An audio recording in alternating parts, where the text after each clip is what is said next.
తెలుగు సినీ పరిశ్రమకు కొన్నేళ్లుగా కంటి మీద కునుకు లేకుండా చేసిన పైరసీ భూతంపై తెలంగాణ సైబర్ క్రైమ్ పోలీసులు సంచలన విజయాన్ని సాధించారు. కొన్ని సంవత్సరాలుగా కోట్ల మంది వీక్షకులకు కొత్త సినిమాలను ఉచితంగా అందిస్తూ ఓటీటీ సంస్థలకు, నిర్మాతలకు దాదాపు 22,000 కోట్ల నష్టం కలిగించిందని అంచనా వేసిన ఐబొమ్మ, బెప్పం టీవీ వెబ్సైట్లు మూతపడ్డాయి. కరేబియన్ దీవుల నుంచి అంతర్జాతీయ నెట్వర్క్ను నడుపుతున్న ఈ వెబ్సైట్ల ప్రధాన నిర్వాహకుడు ఇమ్మడి రవిని హైదరాబాద్ పోలీసులు అరెస్ట్ చేయడమే కాకుండా అతను గతంలో విసిరిన దమ్ముంటే పట్టుకోండి అనే సవాల్కు తగిన సమాధానమిచ్చారు.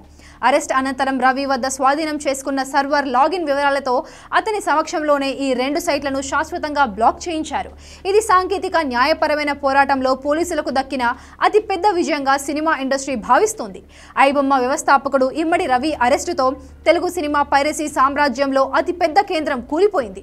గతంలో పోలీసులకు, సినీ పరిశ్రమకు బహిరంగంగా సవాలు విసిరిన రవి విడాకుల సమస్యల కారణంగా ఫ్రాన్స్ నుంచి హైదరాబాద్కు వచ్చిన పక్కా సమాచారంతో కుకట్పల్లిలోని తన నివాసంలో పోలీసులకు చిక్కాడు.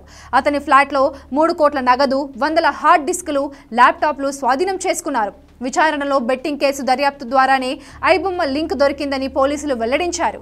రవి అరెస్ట్ ఈ పైరసీ నెట్వర్క్ వెనుక ఉన్న వ్యక్తులు, ఆర్థిక లావాదేవీలపై మరింత లోతైన దర్యాప్తుకు మార్గం సుగమమైంది. ఈ భారీ నెట్వర్క్కు అడ్డుకట్ట వేయడం ద్వారా నిర్మాతలు, ఓటీటీ ప్లాట్ఫామ్లకు తాత్కాలికంగా పెద్ద ఊరట లభించింది. ఐబొమ్మ, బెప్పం వెబ్సైట్లు మూతపడడం సినీ పరిశ్రమకు సానుకూల పరిణామమే అయినప్పటికీ పైరసీ అనేది ఒక వ్యక్తితో ముడిపడి ఉండే సమస్య కాదు. ఇది విస్తృత నెట్వర్క్. మూవీ రూల్స్ వంటి ఇతర ప్రధాన పైరసీ వెబ్సైట్లు ఇప్పటికీ చురుకుగానే ఉన్నాయి. అయితే ఐబొమ్మపై పోలీసులు సాధించిన ఈ విజయం మిగతా పైరసీ నిర్వాహకులకు గట్టి హెచ్చరికగా మారింది. ఒక అంతర్జాతీయ నెట్వర్క్ను ఛేదించగలిగితే మిగిలిన వారిని పట్టుకోవడం కూడా సాధ్యమేనని పోలీసులు నిరూపించారు. మూవీ రూల్స్ సైతం ఎప్పటికప్పుడు డొమైన్ పేరు మార్చుకుంటూ బ్రాంచ్ సైట్లను సృష్టిస్తూ కార్యకలాపాలు నిర్వహిస్తున్నాయి. ఈ విజయంతో దానిపై కూడా ఉక్కుపాదం మోపే అవకాశం లేకపోలేదు. వేరే సైట్లు కొత్తగా పుట్టుకొచ్చే అవకాశం ఉన్నా గతంలో కంటే కఠినమైన చర్యలు ఉంటాయనడంలో సందేహం లేదు. ఐబొమ్మ నిర్వాహకుడు ఇమ్మడి రవి అరెస్టుతో ఈ యుద్ధం ముగిసిందా అంటే సమాధానం ఇంకా ముగియలేదనే చెప్పాలి. ఇది కేవలం కీలకమైన ముందడుగు మాత్రమే. పైరసీ అనేది ఒక ఎండ్లెస్ సైకిల్ లాంటిది. ఒక వెబ్సైట్ మూతపడితే అదే నిమిషంలో మరొక వెబ్సైట్ లేదా టెలిగ్రామ్ ఛానల్ పుట్టుకొస్తుంది. ఇమ్మడి రవి అరెస్టుతో పోలీసులు పైరసీకి వ్యతిరేకంగా ఒక పవర్ఫుల్ సిగ్నల్ అయితే పోలీసులు అందించారు.